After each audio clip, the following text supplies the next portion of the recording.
6.5%, was it? Is that what the current odds are of the Stanley Cup? Well, and if you look at the round-by-round progression, the Stanley Cup favorite is the Vancouver Canucks. Like, what a time to be alive! Talking you through every goalie controversy, scoring slump, and draft lottery bust, this is the C4 Podcast on CanucksHockeyBlog.com. Here they are, the best starting lineup we could afford under the salary cap. Chris, Matt, Anna, and Adam. Welcome to another episode of the C4 Canucks Hockey Podcast, brought to you by the Full Press Coverage Network and CanucksHockeyBlog.com. I'm Chris at Lightforce, joined virtually, as always, by the slowly melting in the summer heat, Anna Forsyth, the Forsyth03. Welcome, Anna. Thanks, Chris. Yeah, I think we're both types that don't do well with the heat, and it's been very topsy-turvy weather in Vancouver, going between, like, wintry, juniory to, like, super middle of summer hot, so, yeah, we don't cope. I mean, a couple of weeks ago, we were podcasting from Locarno Beach because that was totally true. And this week, we're staying the heck away from the beach because it's too hot. But you're right. Like the weather has been sort of up and down. I mean, that happens. I've been around these parts for a long time now. This is nothing new. What's new is the highs and the length of time as to which the heat wave shows up is much longer. But we did go through some extremes. Like in May, we had like not a heat dome, but enough conversation around the possibility of what makes it a heat dome, meaning it was close enough. Yeah. Then we went down to a lull, and then we had this nice sort of what we were talking about before we hit record, the warm spring, which is really nice. Yeah, it was lovely. And then just it became winter. Yeah, January. Had some solid January weather. Not as bad of a January as we did last year. Last year's January went on longer, yeah. Yeah, but now, it's warmed up again, so is what it is.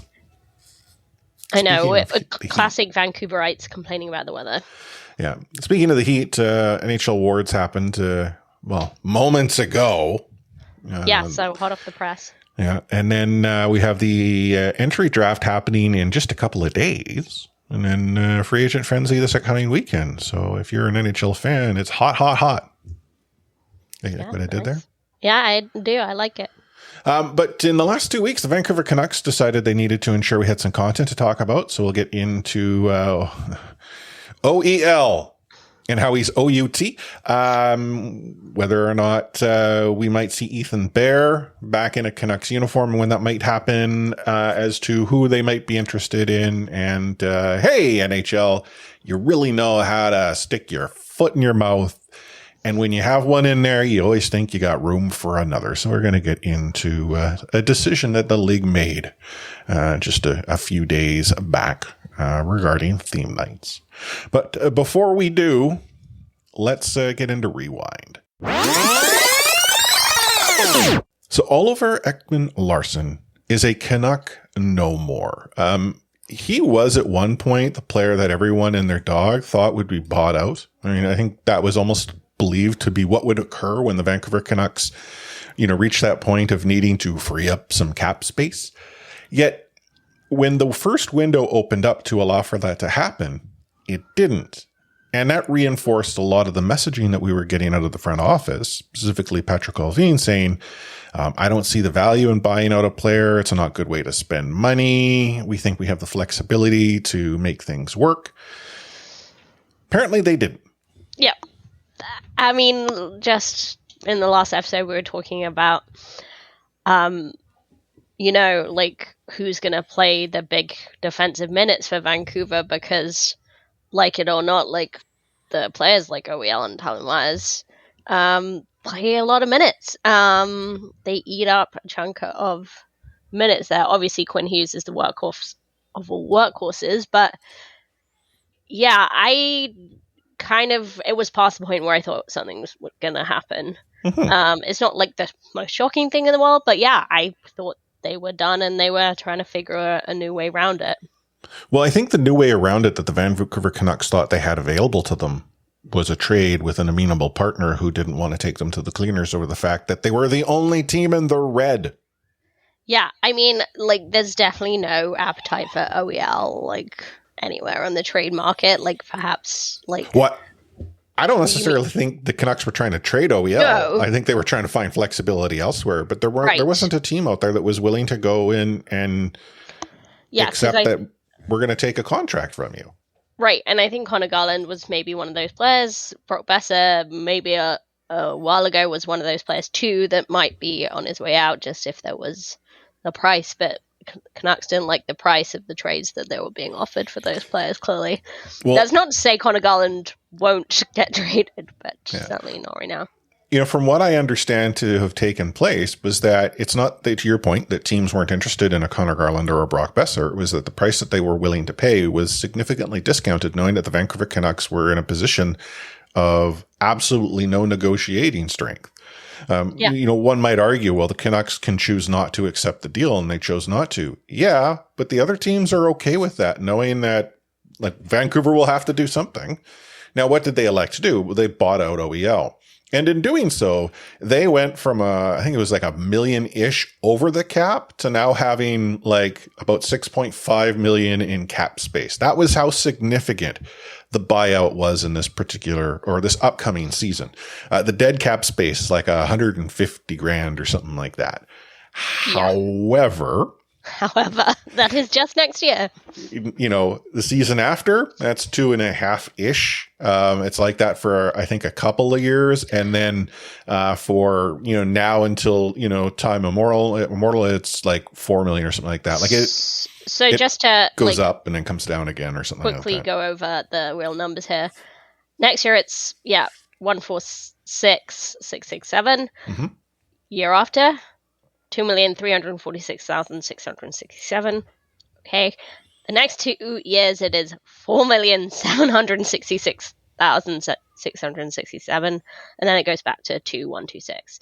So like it's just those years 3 and 4 look so brutal right now. Like, and I actually like haven't gone through the entire team, but like, what is it, 25, 26, and 26, 27? Like, Quinn Hughes, like his last year of his deal is 26, 27. Like all our contracts like are running out in 25, 26. Those are the second most, apart from JT Miller, who again, we know doesn't even fit on the page. Yeah. The Canucks are banking on a cap going up quite a bit. Like that's really what I think a lot of this has to do. I mean, they needed to do something. Trade wasn't it. Like they were in a position where I think their only avenue at this point is either to accept that they're going to go and give up the farm to simply keep the lights on in the barn, or alternatively do what they did here with a buyout. But if the cap goes up, then that dead cap space doesn't become problematic. You still have some room-ish, because how are you going to afford the players that you might want to keep under contract? I mean, like, yes, I think the cap will go up, and I think a lot of people expected it to go up more. Obviously, it didn't, because NHL loves to limit itself. But like, is it going to go up enough for the Canucks to be out of trouble? Yeah, probably. But like, is it going to go up enough for them to actually be able to do what they want to do? No, no, definitely not. Like, that's a huge chunk of change. But at the same time, like, if you're going to buy them out, you've got to do it like now. Like, we've criticized the sunk cost fallacy, right? Last episode. So they weren't waiting around any longer. And like, I'm pleased at least that they didn't decide to do this, you know, next year. Yeah. The fact remains, though, the Vancouver Canucks are down a defenseman. Yep. They will need to fill that hole they have now, you know, presented themselves in their lineup. They have some room to work with, but they also only have, I want to say, like 17 contracts on the books right now. Roster size 17 to 23. So they'll need to go and fill that up. They can run a little bit shorter than the 23.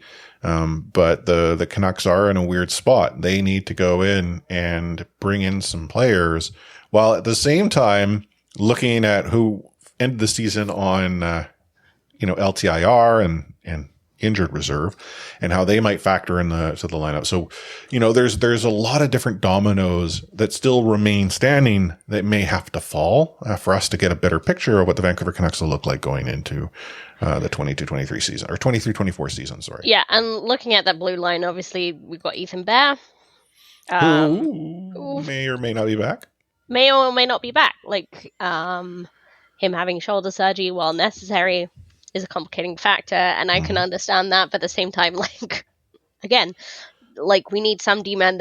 I believe Carl Burrows his agent has just started talking to Canucks management, which, I get it, he's not a priority, but I do think he's a cheap and easy option for a real hot player on. Yeah.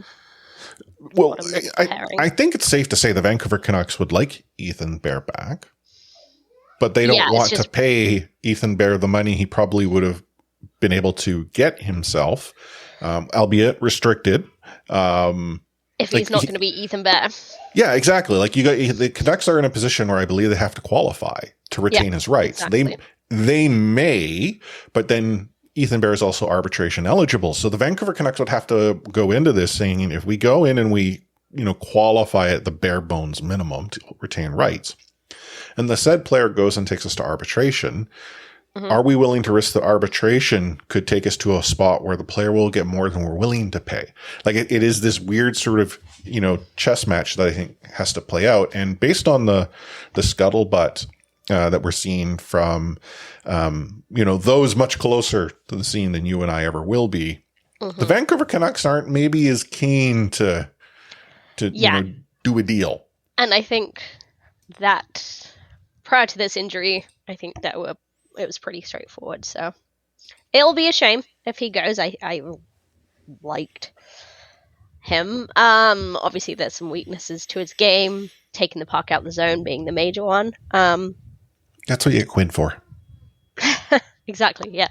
Quinn is going to be the only player that might be able to do that. If you've ever watched box lacrosse, I mean, essentially all forms of lacrosse, but box lacrosse specifically, which Quinn is the Hughes one will be inside. Yeah, so if you see the Vancouver Warriors, that's boxing.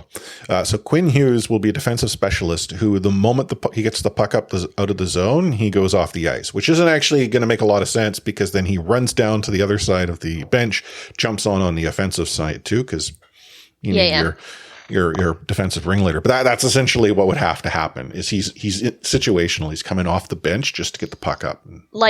When Bo would just take the face off and then exactly back off the ice. Exactly. Where Bo was out every face off, Quinn will be out in every defensive zone. Once the puck's out, he goes off. Maybe gets a rest, maybe doesn't. Depends on the situation. Yeah. So we'll see what happens there. But I don't think it's as straightforward as it would have been. Yeah, I just want to make it very clear. If there's anyone out there taking you or I seriously in these last 30 seconds, please don't. Yeah. Please do not.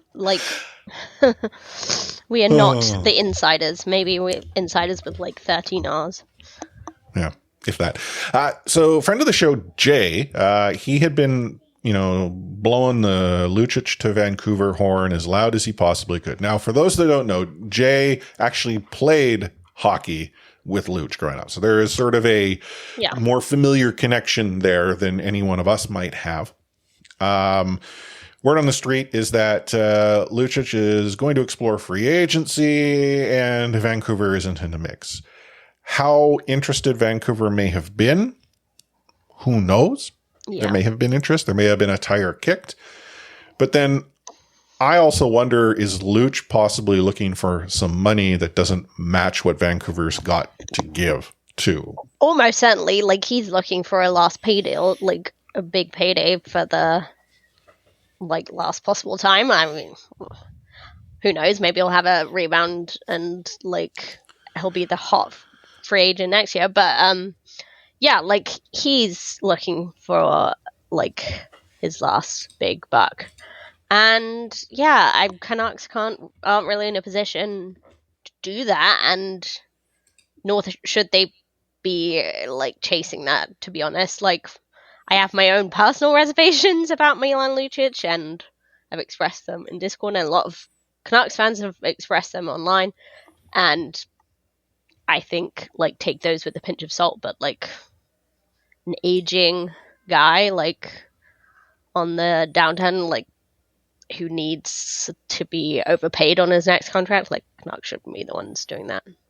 Yeah. A name, though, that has come up is the likes of Ian Cole. Now, Ian Cole fits a small problem that the Vancouver Canucks have more recently introduced to themselves, albeit on the blue line. And he's not that expensive, all things considered. Presuming his contract would be similar to what we've seen from him the last couple of years. Like you look at his last 2 years of production, that's been somewhat consistent.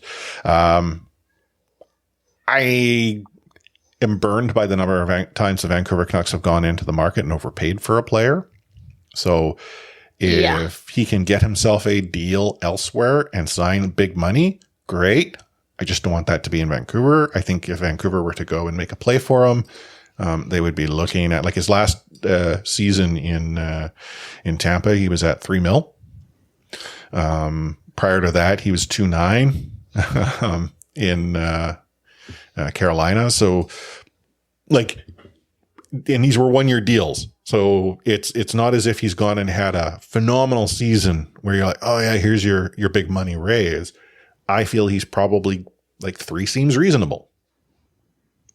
Yeah. I will say, like, there are a few alarm bells that ring with me with Ian Cole.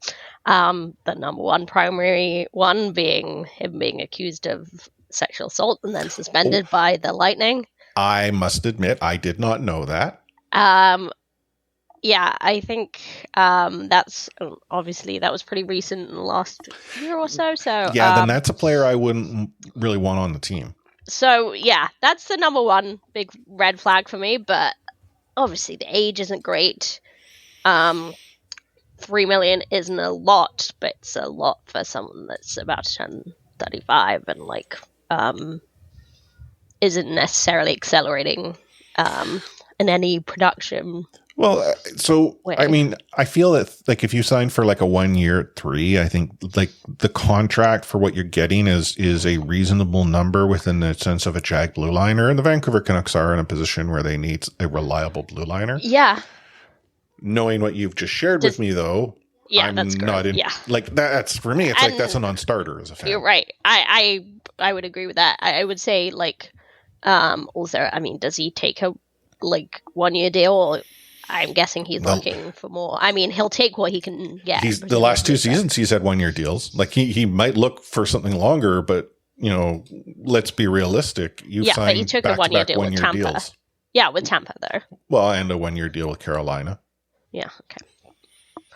But yes, I guess we're kind of saying it's a moot point because we're not really interested in having someone like that in our culture. And I do think like we're not lawyers. We're not gonna litigate this, but like we don't have to. Like, you know, it isn't until proven guilty. It's a legal standard, not a, you know, not our standard. And it's like literally, if women use that standard, then it would be very unsafe for them. So it's interesting that often the people who will go in and drop the, you know, the legal standard as somehow being applicable to life, forget the number of times that they've likely done something that in the public standard doesn't pass muster and would never in a million years try to claim well, I'm innocent until such time as I'm proven guilty. Yeah. Right. There's lots of things that aren't illegal. Doesn't and make there's them lots okay. of things that are, difficult to prove. So, yeah. He's not the kind of player I'm really interested in seeing. He does have a connection with Patrick Olvine, so I'm hoping. Well, and Jim Rutherford coming out of Pittsburgh, right? Right. So, beyond that, the Vancouver Canucks, I think they've been tied to a good number of names, most of which have history with Olvine and Rutherford, which, I mean, I would love a situation where the history between GM, president, and player doesn't require them to move from team to team to team together. Like I'm not against exploring those opportunities, but I feel the familiar relationship gets taken advantage of, at least for Vancouver. Yeah. Maybe it happens elsewhere too. I'm just not as in tune with what happens elsewhere. I would much prefer the team go in and explore, you know, I don't want to say like non-traditional spaces, but like bring in, you know, I use Vegas as an example with how they were marketing their Stanley Cup win just on the NHL Awards. They were the misfits, you know, the players that no one wants. I'm not suggesting that's where Vancouver explore, but there are ways to go and put together teams using different pieces that in one equation add up to something better. Like I look at what's going on in Seattle and would love to see Vancouver take notes of what Seattle is doing and maybe somehow find a way. Like they're not going to be able to do it. There's many factors that Vancouver has, unfortunately, in front of them that Seattle does not. But Vancouver could be smarter as to who they're going to piece together. That's what we're looking for, smarter. So, oh man, I mean, we say all this, and like the episode will go live, and you know the Vancouver Canucks will have made some crazy trade that ties up what a little cap room they have, and given up all their picks, and that's the thing. It's like we just don't trust them with any cap space. Yeah. That's the scariest thing about the cap space in Vancouver. It's like we want it, we're chasing that, but we're also scared. The moment we have it, it's like, oh, that new fancy, you know, car that's outside. Got to get that one. I'm gonna go make an offer. And I'm gonna give them whatever they need because the car is phenomenal. Don't worry about the rust on the bumper. We'll polish that out. Did you watch any of the NHL awards? I did not. I caught a few clips from the red carpet, which is honestly like the best part anyway. Like seeing some players actually wear cool stuff for once is kind of nice to see. David Pastrnak turned it up, looked really good. But yeah, I don't know. Overall, were there any shocks for you apart from Connor McDavid getting a fifth place? Well, okay, I didn't. So I heard that. I didn't look at all the the voting tallies themselves.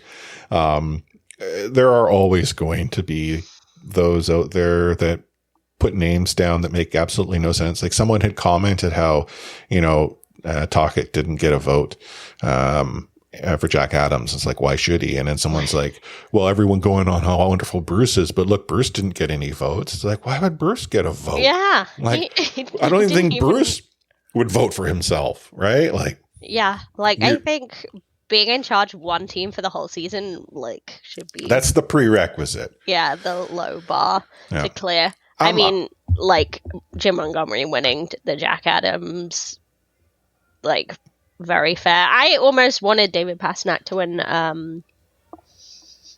Was it the Ted Lindsay? Ted Lindsay, yeah. Yeah. That went to Connor, yeah. Yeah. Well, I mean, Ted Lindsay is the player's choice, right? Yeah. I know. You can't control that. No, but players are going to be like, oh, McDavid. But yeah, I mean, if you didn't catch, so I watched a little bit of it. I like that the NHL is presenting their awards in a quote unquote non-traditional NHL market, not named Vegas. And I'm not knocking Vegas in that regard. It just seems to be that's the place that teams started to gravitate towards. They really embraced the Music City feel, being in Nashville. So I really enjoyed that. They had that sort of country theme. Not my, cup of noodles and all, but I appreciate that the NHL's exploring in that space. As far as winners, I mean, Patrice Bergeron got the Selke. I kind of believe when you and I chatted about it, that's who we thought would get it. I mean, it's the Patrice Bergeron Award. Yeah. Hart was Connor. Obviously. No doubt, even though he was very shocked to have won it. Calder was Matty Beniers. That would require him to express emotion, but yes. Well, apparently he did. Apparently he was caught smiling on the stage. Matty Beniers won Calder. I think, again, this was pretty much in the bag. Lady Byng went to Anze Kopitar. This was Lady Byng's a difficult award to go and say this is the person who gets it. Yeah, I mean, Jack Hughes came in third, though. I thought he came in second. Oh, did he come in second? Okay, maybe he came in second. I knew he was Up on there, the quote-unquote podium. Again, like, yeah. Requiring these people to display personality traits. Speaking of Connor having no personality, don't you just love that they invented an award for Connor Bedard? So not even Connor McDavid got like a fake award for his many years of dominance prior to getting drafted, but Connor Bedard did. They made up an award for a player that has yet to be drafted into the NHL. I did not catch that bit, nor did I see that, but that is... Yeah. Like, how much pressure are you putting on this kid? Like, he comes across to me as being placed in an impossible situation, no matter how good he is. Like, the expectations are going to be through the roof. This is a young kid that, while dominant, is going to go and see a much different game. And to be putting up on such high a pedestal in a spot where people are going to look at every opportunity to tear him down. Yeah, it's a huge amount of pressure. But I just, like, I do wonder what made them do it. It does make me think that, like, Connor McDavid, maybe they're just, like, finally tuning into marketing superstars just in a way that could be quite damaging to this young player, but we'll see. Yeah. I don't know. Was there anything else that really stuck out? No, I don't think so. Like, Vezina went to Ullmark. Erik Karlsson, like, got the Norris, which is kind of understandable. I think it, like, yeah, it's just, like, the team he was playing for. He obviously let in, like, he didn't necessarily do the best job at stemming the flow, but also he was playing for the Sharks, so is that his fault? So I'm looking at the votes now. Quinn Hughes got a first place vote. Yeah, good for him. He deserves a few. Who do you think? It had to be someone from Vancouver, right? I mean, surely no one else is awake. Like, I just the fact that, because, you know, what stands out to me is when, like, someone at the top gets, you know, the fifth place. So in regards to, you know, Connor McDavid getting a fifth place, or as you go down the list, when, you know, there's a first place vote for someone who's not in like the top 5 or so, or there are some years where you can sort of see it. There's a trade off, and that feels like a more closer, you know, amalgamation. But yeah, like Hart Trophy, Connor McDavid got all but one of the first place votes. I bet genuinely, did the person who voted first overall for David Pastrnak, that's who it is. The first for David Pastrnak hated the fact that he knew McDavid was going to get it, so he gave McDavid the 5. Yeah. Because otherwise, I mean, I guess that's not a guarantee. It could have been someone else, but no, it couldn't, because whomever that one was would not have cast a first place. Yeah, so that's whoever voted for David Pastrnak. They were bitter. Which, yeah, honestly fair. Like, we've debated this several times. The Hart Trophy is just, like, the dumbest definition. Because it's just, like, lining it up to be a good player for a bad team. And, yeah, how do you escape Connor McDavid? You can't. Man, JT Miller got a vote for the Selke. Yeah, I know. I saw that too. That's so funny. You can totally spell Selke without Miller. Yeah, anywho, so overall, not that surprising. Just a couple of interesting tidbits. Yeah. I didn't actually get to see the quote-unquote celebrities that may have been involved. Think a few countries stars, which is cool. Like, that's what you want to do, right? Yeah. I just know that, you know, the NHL is usually big at trying to bring out some of the B-listers and what have you who are into it. But as we saw with the ownership of the Ottawa Senators, celebrities apparently came with absolutely no credit in the bank, because a bunch of them got cut out of the mix in the early going. Anywho, we'll take ourselves a short break here before we dive into Half Full, Half Empty. Take hitting out of the game. You can't hit anymore, so don't do it. The unsportsmanlike conduct, I want to get an explanation on that. No kidding. Because how do you get suspended for unsportsmanlike conduct? Plus interference. There's no interference there. He had the puck. Now, Madison never ever did that before. Now, why did he do it? Because he was mad. Well, your early favorite for the Calder Trophy, that's for sure. Elias Pettersson, you might even say your early favorite for the Hart Trophy. Just to get back to your question, Elias is going to play plenty. He's going to get a lot of power play time, and yeah, I'm concerned about our offense. We lost 200-point players, and we've got to find a way to score. So when you're listening to this episode, you are, 24 hours away from the NHL Entry Draft? Ish. Because it really depends on when I actually publish this show. Sometimes it's early, sometimes it's late. You never know. Sometimes I forget to tweet about it. I do that too.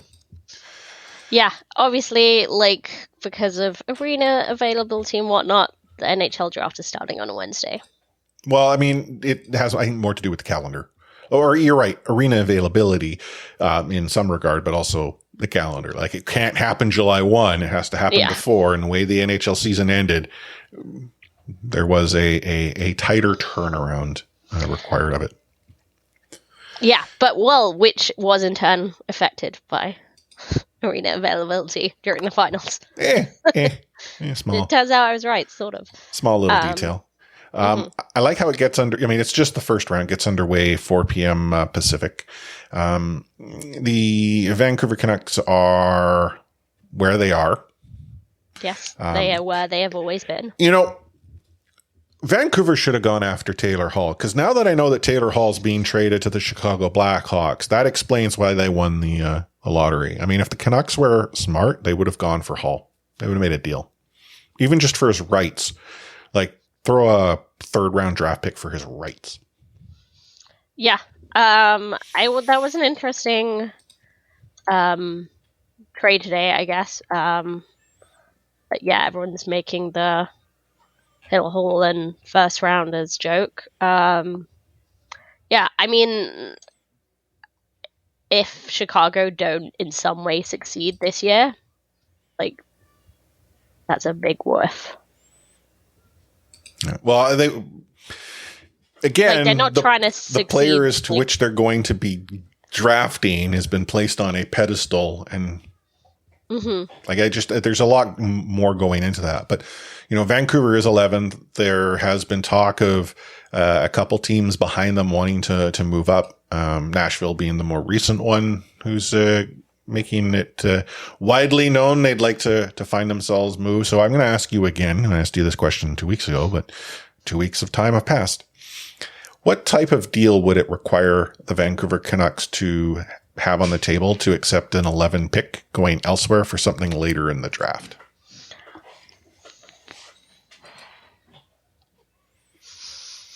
I mean, obviously, it's got to be dependent on how the draft is going, because I do think between... So it's not a deal you make before, it's a deal you make in the moment. It has to be on the floor, for sure, because I think from 5 onwards to about 15, no one's really sure what's going to happen. I've read a couple different draft lists. Maybe there's more consensus than last year. But then even the consensus they thought they had last year, they didn't. Anyway, I would say you've got to see where your guys are going. Canucks have their eyes on a couple guys and see if they're sticking around. Because I do think it has to be quite a sizable offer for Canucks to move down. Not the 11th pick is the super special pick. It's more just it's going to fall off after 15, and Canucks really need some A caliber prospects, because their prospect pool is very shallow right now. Mm-hmm. So if I'm hearing you correctly, and I'm going to take, a lot of what you're saying and extrapolate from the movie Draft Day, which, if our listeners haven't seen, is a fabulous movie about the NFL draft. It's absolutely, completely crazy, but just overlook the, little plot holes that might exist and whatnot, and just embrace it for what it is. Spoiler alert, plug your ears if you've not seen it and you don't want to hear it. It's as if when Cleveland has an opportunity to draft the consensus number 1 pick in Bo Callahan, a stud quarterback, and elects not to, which then sets off chaos when other teams are like, what does Cleveland know that we don't? Who also continue not to take said quarterback. And eventually Cleveland goes and pulls a hell of a deal out of the hat and blackmails Seattle. So, I mean, that's what you're telling me. Sure. What I'm hearing is Connor Bedard, not that good, future Vancouver Canuck. Got it. Yeah, I just think, Canucks really need to make their pick count this year. Like, they've given away first-round picks. They've whiffed on a couple as well, especially if, one player named Ollie Ulevi, maybe. And they just haven't picked high enough due to some mushy middles finishing. So 11th, they could possibly get a really decent prospect. I'm not saying don't do it. Like, if Nashville hand you like a really good deal, then it's worth considering. But I think it would have to include a decent prospect, like existing prospect of Nashville's or whoever. So next question then. BPA or best player on your list that fits a role or position or whatever it happens to be?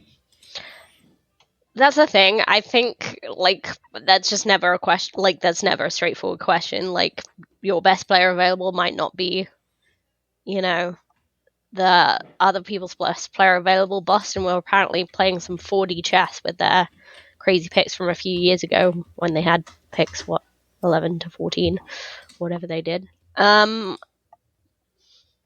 do think, you should be weighing, defense and center's a bit higher, but the first 20 players that the draft is chock full of centers. So I think I really don't think it will end up being important what position is available. What do you think? Well, I mean, I will admit in the past I was okay. You take the blessed. Yes, you take a player who's been blessed. That might help. Hashtag blessed. Yeah. The best player available based on your need. That's sort of how I always looked at it. But now I'm of the thought that you take the best player available regardless of what you need. Why? One, if you don't necessarily need that player, it's possible someone else might.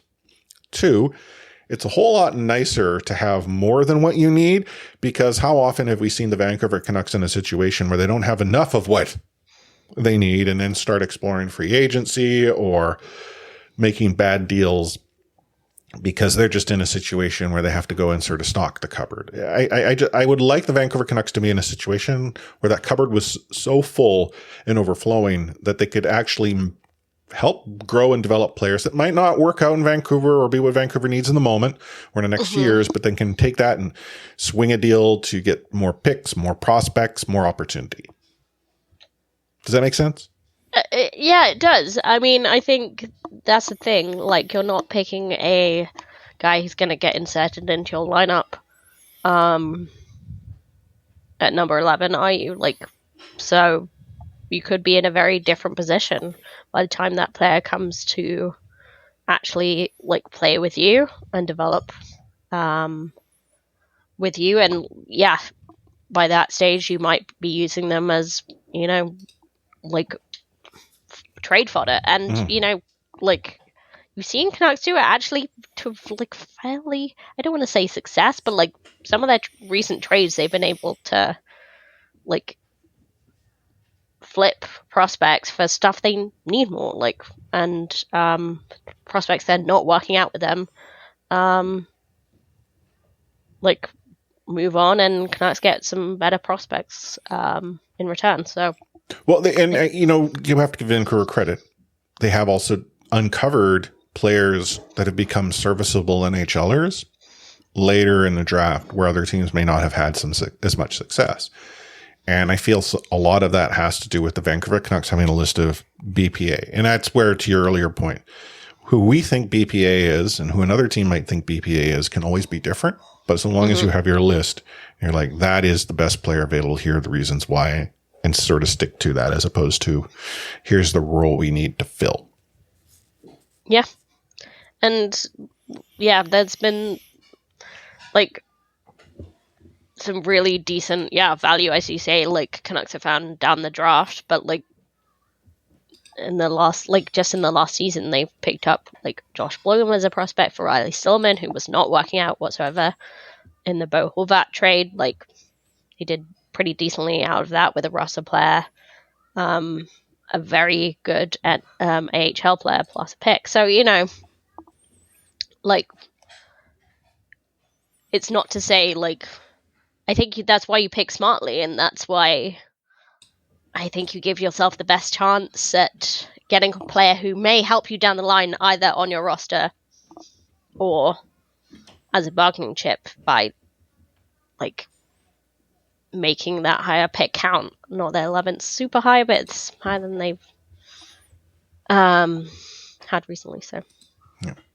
Any names that you want to throw out there as to you would be excited to see the Vancouver Canucks get? Like for me, it's Connor Bedard, but we know that's not happening. Yeah, I mean, like it's hard to say. Like, all the draft lists I've seen and like talk I've heard is quite like contrasting. Well, I saw one where it was it? What's his name is? Oh, I can't remember his name now. Where like someone had him, the Vancouver Canucks taking him at 11, and most have him in like the 20s. Right. I mean, that's the thing. Like I've heard on lots of Canucks podcasts, and not just from Canucks people, but like weighing in on the Canucks' possible draft choice that like Axel Sandin Pellikka like is maybe not the best choice. But then like I'm Edward looking at Selly. daily. That's who it was. Okay. Yeah. But then some people still have at 9 or 10. So like, yeah. And like other people talking about Nate Danielson. But like other people, have him quite like 18, 19, 20 sort of range. So yeah, it's very hard to say. I think, like as far as I can tell, like if Dvorsky, I doubt he's going to drop that low. I've only seen him in the like 8, 9, 10 range in a couple of rankings. So I'm a bit wary of David Reinbacher. I've had a few like maybe a few negative comments on him, but like I don't know, like Colby Barlow in the OHL, which Canucks have not been like. I would have to look at a proper draft list, but I don't think they've drafted that much out of the OHL, at least in the higher rounds. So that would be interesting to see. But yeah, if Barlow was available, like I think Leonard's going to be gone, as will probably Zach Benson. But like Zach Benson's definitely a name I've heard a lot and good things about. But yeah, if he's still available, which probably not. Well, Sportsnet had Benson available, and he goes to Arizona. Who happens to have pick number 12 right behind the Vancouver Canucks.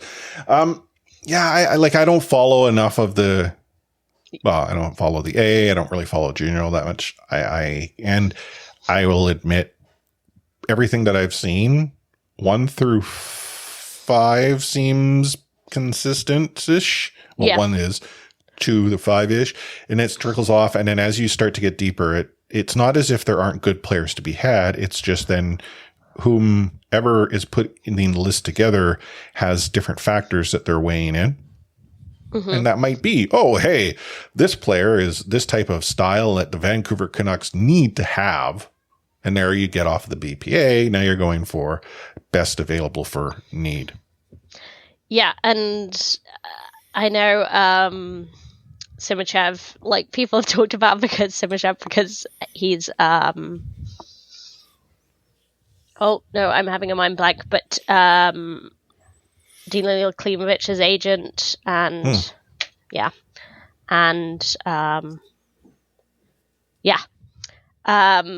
am I having a mind blank? But yeah, it's the same guy. Obviously like the Russian factor does like Dan Milstein is his name, because Manko and Klimovich's agent,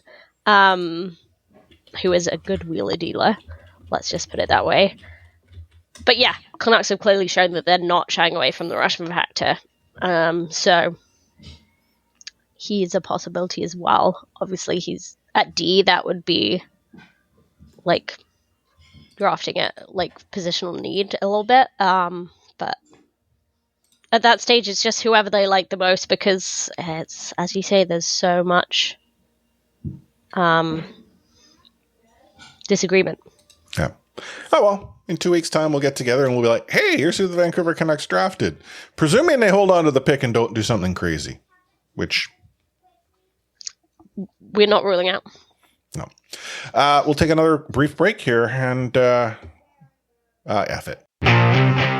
He liked to say the F word. Oh, then get the here then. Okay, see ya. Is going to have the F word on it. I wish I could give you an explanation about it. I can't. You, out of here. You said the F word, Dad. You called me the F word. So over the course of this last season, more specifically with one particular theme night in many NHL rinks, teams found themselves in a sticky situation. And that's underselling the hell of it. NHL teams ran into situations where players were electing not to wear Pride jerseys on the team's Pride night. They provided a variety of different reasons as to why they elected not to wear the jerseys. Some said it was for religious reasons. Others said it was for, the safety of their family, quote unquote, back home. And again, all sorts of different reasons. And maybe the validity of these reasons could be accepted, save for the fact that at the end of the day, it's about inclusivity, and a person who felt that they should be included more than anyone else would create this issue. So again, it is happening. Is the NHL the only place this is happening in? No. I mean, we're seeing, unfortunately, the result of a movement to become more inclusive fall into a place where those who now feel excluded because their feelings and opinions aren't inclusive as being somehow hard done by.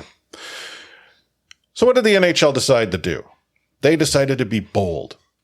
So bold, the NHL Board of Governors have made a decision to tell their teams to no longer wear special jerseys in support of Pride and other causes during pregame warm-up starting next season. Yes, the NHL's idea to fix this issue is to simply ignore it as if it doesn't exist. Yeah, it's incredibly disappointing, but again, like we've said, not all that surprising. NHL will continue to take the path of least resistance, but yeah, if people don't know what we're talking about, the Board of Governors, the GMs voted to do it. So to be absolutely clear, next season the teams can put out whatever special jerseys they want. They can sell and promote whatever special jerseys they want, but the players will not be wearing them for warm up.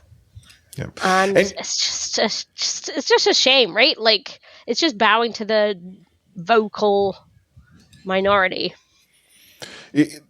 So You Can Play had actually shared that when you look at this, a rough estimate is that 95% of the players wanted to wear these jerseys and participated. You had a very small percentage. And the NHL felt that that small percentage was such a headache that the solution was to remove all theme nights altogether. Because to NHL's credit, they're like, well, if we're not going to do it for one, we're not going to do it for them all. That's not the issue. That doesn't help, though. That doesn't create a safe space. In my mind, wasn't the easier solution to simply give those players who have elected not to take part the opportunity to, quote unquote, not take part in a pregame skate? Yeah. Like, or not take part in the game. I mean, that would be my solution. Yeah, like, again, provide an opportunity. Because, I mean, Gary's point is that, well, this became a distraction and, was taking away from the game and taking away from the causes that our team so passionately want to support. He's right. This was, quote unquote, taking away from it. But you believe that the solution of this is to take away it all? Yeah, I mean, just the message it sends. We've talked about it a lot, but the NHL, purely from a market point of view, has a pretty narrow market. It doesn't appeal to, and this is not to say that these fans don't exist. Of course they do, but like it definitely does not go out of its way to appeal to, non-white fans. Like, it does not reach out on that like level of inclusion for LGBTQ plus fans. Does its best to alienate female fans, but like it's the market base is narrowing, and by pandering to these players and these vocal minority of fans, like you're only shooting yourself in the foot. And to me, like it's never going to be enough for these people. Like they won't be satisfied with the players not wearing pride jerseys. They'll find take some politics out of my sports. Yeah. Even because the somehow anthems before the games and like what's more geopolitical than an anthem? Like we've talked about anthems as an entirely different conversation, but for me, if an anthem is being played, I will stand and I will sing and I will show respect to the anthem. I would rather not have to do that at a sporting event between two regional teams. Yeah. So it doesn't to me serve a place there. And I mean, but this is my belief, but I'm not going to fault someone who were to sit down, be a protest, kneel, whatever. That is what they're able to do. And in fact, I feel like that anthem is providing them the space to do it. But in this particular, situation, you have a very, I want to say vocal minority. They're loud. I don't know how vocal they are. They seem to be just obnoxious. Mm-hmm. But that minority is dictating what you as a league who wants to expand your market to do. Like you're saying, let's throw those blinders on. Like how many times have we heard someone describe how I did not connect until I saw someone like me involved?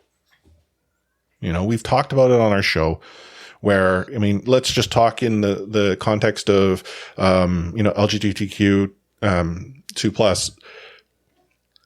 The statistics indicate there are players who fall in that category on the ice.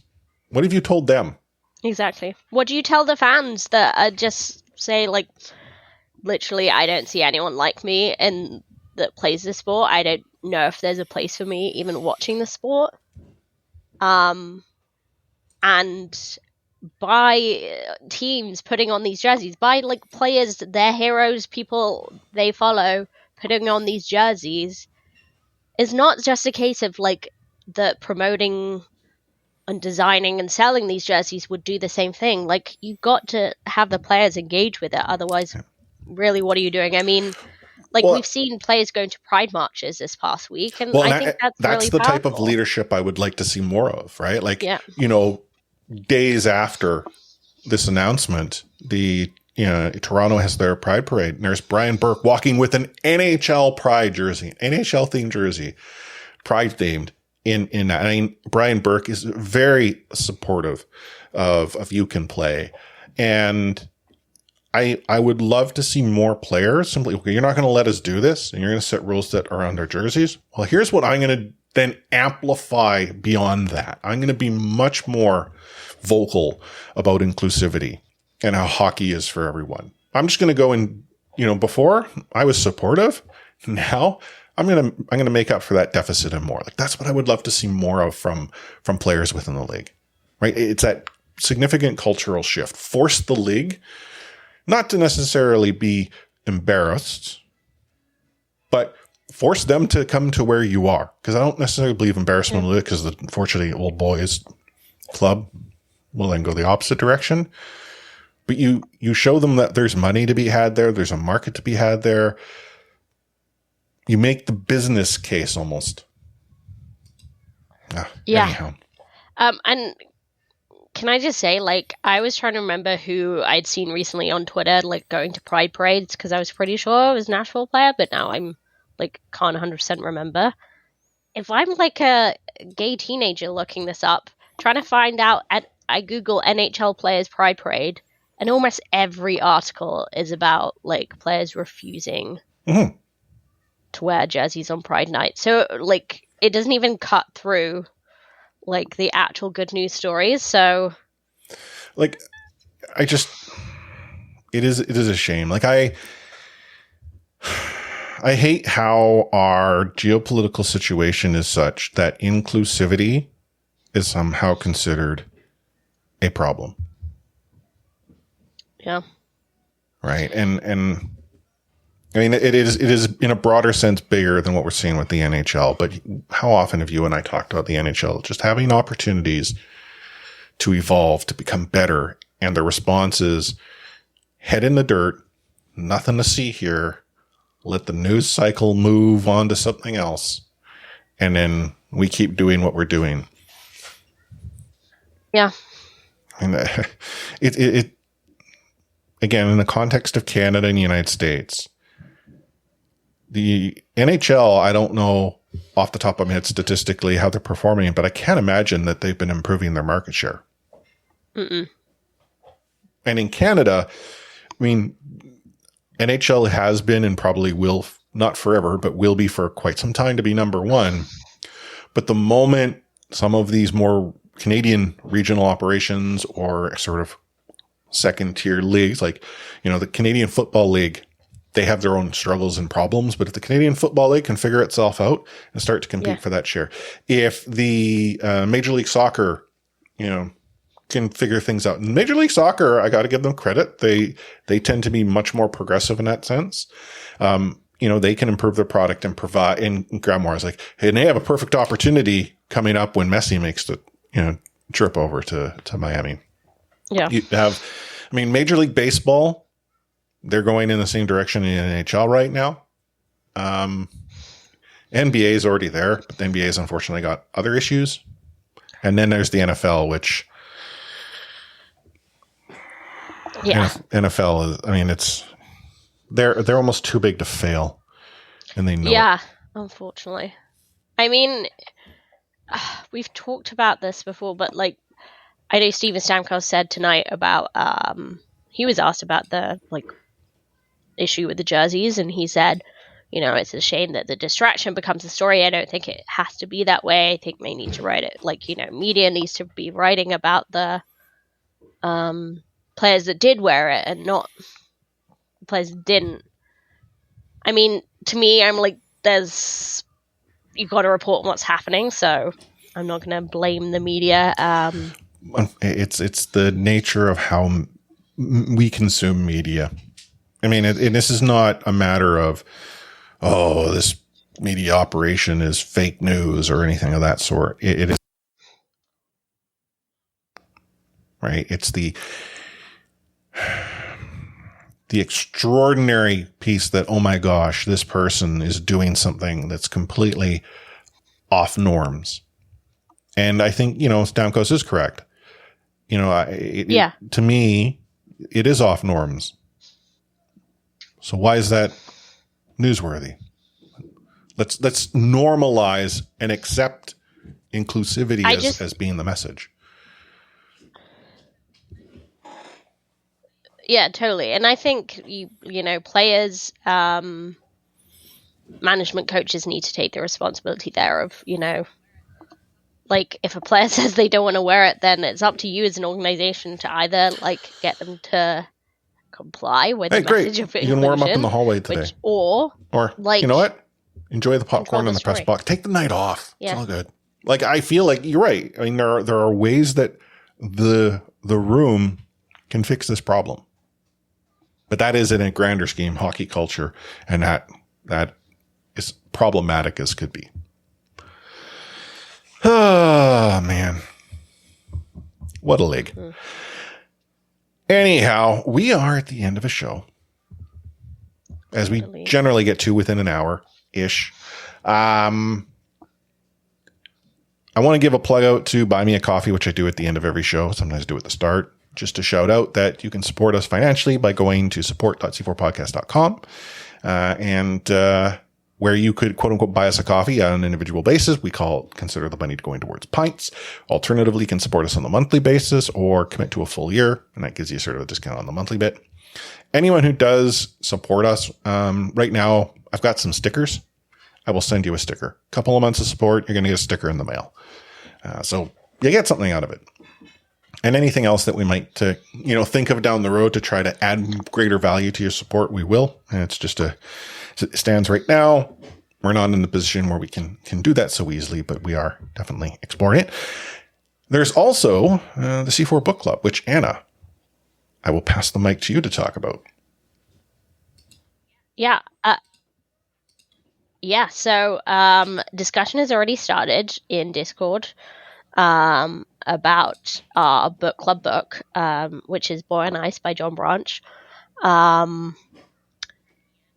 So our good friend Ian has started putting down his thoughts.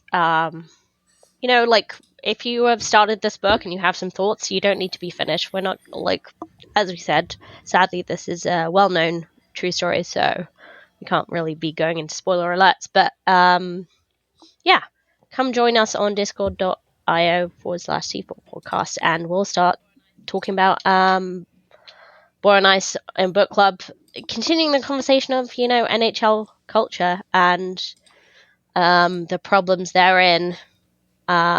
This time about, injuries, concussions, and addiction. So, yeah, well worth a read if you haven't got it already. It's in the VPL library system. And yeah, come join us on Discord. And cool.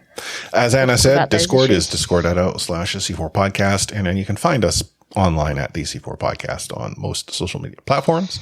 Get it to our website, c4podcast.com, to see our back catalog and discover how broken our website is. There are reasons. The long story short is I sourced a file through a template without realizing that it didn't include the CSS. It was referenced elsewhere. Well, that reference no longer exists, so our website is currently broken. This is why I shouldn't be left to design things like websites. But the widget that has our back catalog, it works A-OK. But any final words of wisdom to all our listeners there, Anna? That's all you need.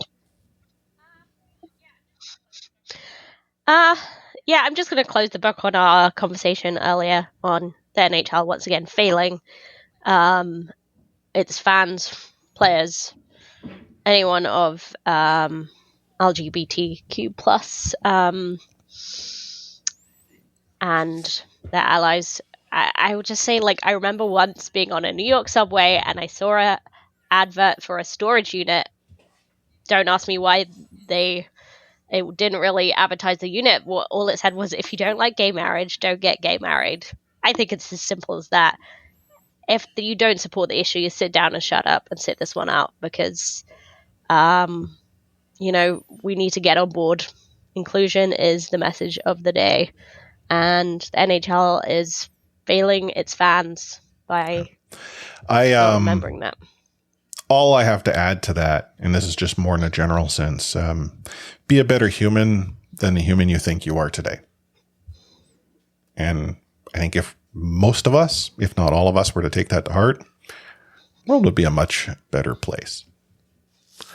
But on behalf of Anna, A4-03, myself, Chris at Lightforce, I'm signing off this episode of C4 with We Out.